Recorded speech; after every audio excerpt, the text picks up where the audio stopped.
All right, let's continue now to get some more reaction on the ICJ's ruling yesterday. The South African Zionist Federation says the court has rejected the South African government's call for Israel to immediately and unilaterally end its military campaign against Hamas.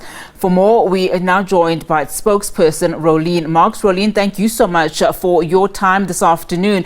I want you to elaborate a little bit more about your statement, and I would like to get your response to the ICJ's provisional ruling yesterday, and of course in its order for Israel to observe some key provisional measures ordering its military to desist from genocidal acts.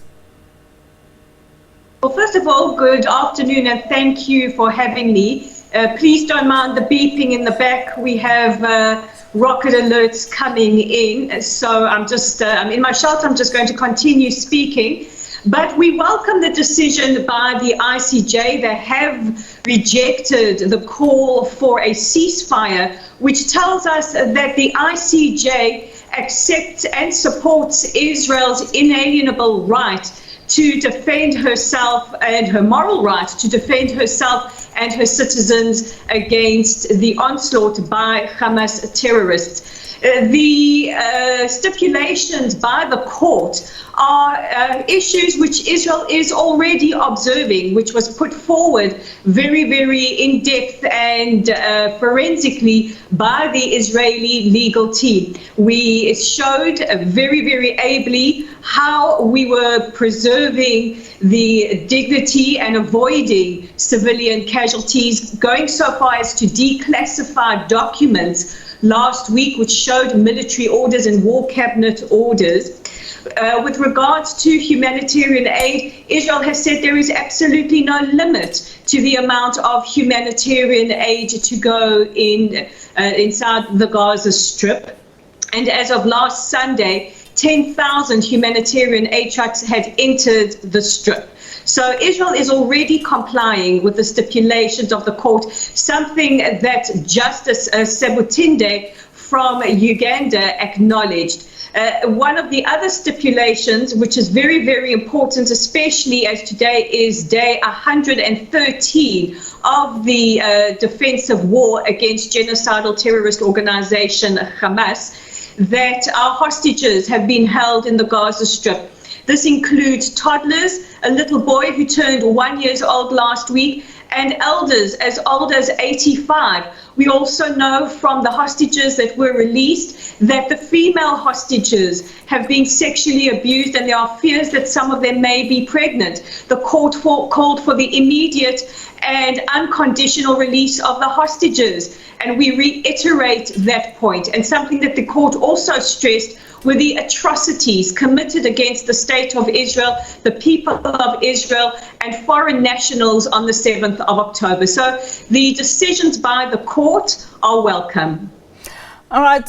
Whilst the court did stop short of course, ordering for that immediate ceasefire, I'd like to get your opinion and your comment on what else it said. In fact, it did say that, Israel must desist from genocidal acts against Palestinians in Gaza, including ending killings of Palestinians, ending and punishing incitement to genocide, enabling emergency assistance and restoring basic services to the people of Gaza, and taking all steps to ensure a possible genocide does not continue. Well, Israel's already taken those steps, and we have shown the evidence to the court, including ensuring that medical aid was facilitated and that the people of Gaza, including babies, newborn babies, received incubators and received all the care that they need. What was omitted from that, and because they're a non-state actor, in fact they're a terrorist organization, was Hamas's role in using Palestinians as human shields, as well as using the civilian infrastructure like hospitals, mosques, schools, and private residences as human shields. Let me just I just come in want there. to finish my point here. You've said some of those points. I just wanted to make sure that you understand that some of these provisions were only ordered yesterday, and that the court did not see that Israel had, in fact, implemented some of these steps. So I'm wondering if we are looking at it from the same lens, because as we speak, there is still continuous bombardment in Palestine, affecting hospitals and ordinary citizens of Gaza. You've just heard rocket alerts coming into Israel. So we are being rocketed as well. That affects our civilian population as well. The Israeli team demonstrated, and I know this because I watched the Israeli team present it to the court during their day of presentations, showing extremely ably how they are ensuring that civilians are protected, demonstrating Are you confident that in 1 month's time that Israel will be able to go back to the court and produce that report that the court is also asking for? Are you confident that what you are saying will then be contained in that report? Because the court also did say that it is plausible that Israel is committing genocide against the Palestinians.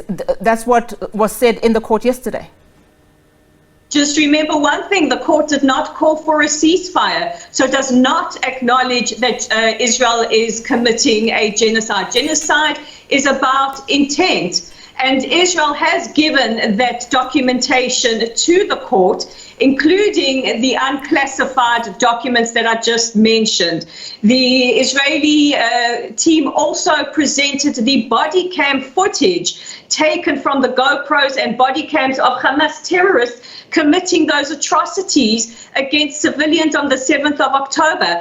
And I would ask you not to dismiss that. That is very, very important, including, and I would hope that the South African authorities, because they have this alliance with Hamas, an internationally recognized terror organization, put the pressure on Hamas to comply with the court. Because if we're talking about Israel complying, which we are already doing, basically what the court said is muchness that we already are complying with, that we see the unconditional and immediate release of the hostages. That is a violation of the Genocide Act. And of course, we know Hamas are not signatories to the Genocide Act, but South Africa, the Republic of South Africa, who brought this case, who are an ally of not only Hamas, but their sponsor, Iran.